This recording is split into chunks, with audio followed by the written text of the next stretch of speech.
अगर किसी एक चीज ने ह्यूमंस के डेवलपमेंट में सबसे बड़ा रोल प्ले किया है तो वो है फायर पर कंट्रोल। वैसे तो ह्यूमंस की 7 मिलियन ईयर्स की हिस्ट्री में कई सारे माइलस्टोन्स रहे हैं। बाइपेडलिंग यानी कि दो पैर पर चलना, टूल्स, लैंग्वेज, एग्रीकल्चर, लेकिन फायर के कंट्रोल यूज ने ही ह्यूमंस की दुनिया पर राज करने की फाउंडेशन रखी है। फायर से पहले ह्यूमंस बिलो एवरेज प्रेडेटर्स थे।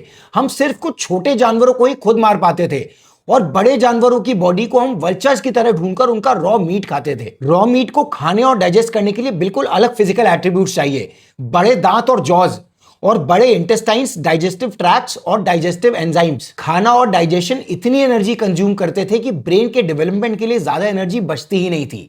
फायर आने के बाद बड़े बदलाव हुए। कुक्ड खाना सॉफ्ट होता है तो च्यू करना भी आसान और डाइजेस्ट करना भी। So over a period of time humans के दांत छोटे होने लगे और डाइजेस्टिव ट्रैक्ट्स भी छोटे हो गए। डाइजेशन का प्रोसेस आसान हो जाने से ह्यूमन ब्रेन को ज्यादा एनर्जी मिलने लगी और ह्यूमन ब्रेन बड़ा होने लगा। आज ह्यूमंस का ब्रेन चिंपैंजी के ब्रेन से 3 गुना बड़ा है। इस बड़े ब्रेन ने इन्वेंशंस को तो जन्म दिया ही, साथ में ह्यूमंस का सर्वाइवल अब चांद से हटकर प्लानिंग पे आ गया था। अगर मीट रॉ होगा तो उसे जल्दी कंज्यूम करना पड़ेगा कि कहीं खराब ना हो जाए, और बाद में मिला कि नहीं मिला ये तो चांस की बात है। अगर मील कुक करके आपने रख लिया तो फिर वो ज्यादा देर लास्ट करेगा और आप उसको प्लान कर सकते हैं अपनी भूख के हिसाब से।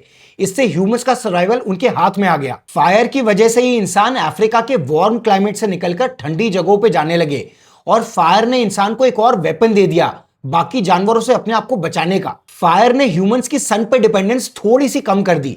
पहले लाइफ सन के अराउंड रिवॉल्व करती थी। जब सन उगे तो उठ जाओ और जब सन डूब जाए तो सो जाओ। फायर आने के बाद ह्यूमंस को अपना एक छोटा सा सन मिल गया।